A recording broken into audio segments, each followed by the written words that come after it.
कीर्ति देवी जी।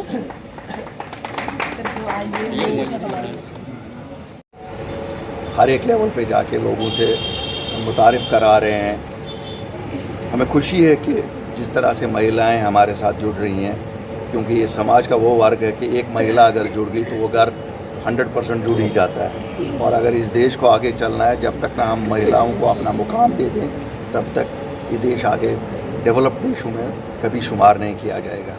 अगर विदेश में लोग कहते हैं वो डेवलप देश है, वो इसलिए है क्योंकि वहाँ महिलाएं भी इक्वली अपॉर्चुनिटी में होती हैं जितने मर्द लोग होते हैं। अल्लाह के फजल से जैसे जिस स्पीड से महिलाएं हमारे साथ जुड़ रही हैं, हमें लग रहा है कि कहीं ना कहीं एक जो बदलाव की लहर पूरी यूटी में चल रही है, चाहे वो कश्मीर में हो या चाहे वो जम्मू में हो, तो हमें लग रहा है कि आगे आने वाला कल अपनी पार्टी का होगा और आने वाला कल आप लोगों का होगा।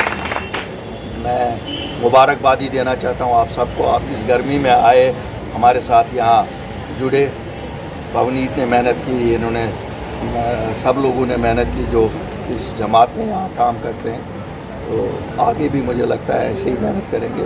पवनीत जी, रिस्पॉन्सिबिलिटी है अब आप पे, कीर्ति जी पे, कि आज आप लोगों ने जोड़ा है लोगों को यहाँ अपने साथ, महिलाओं को अपने साथ। अब वी शुड बी एबल, इनके काम जो होंगे, इनके मसले मसाइल जो होंगे, और एक लेडी जब घर से जुड़ जाती है, इसका मतलब है 10 लोग और जुड़ गए।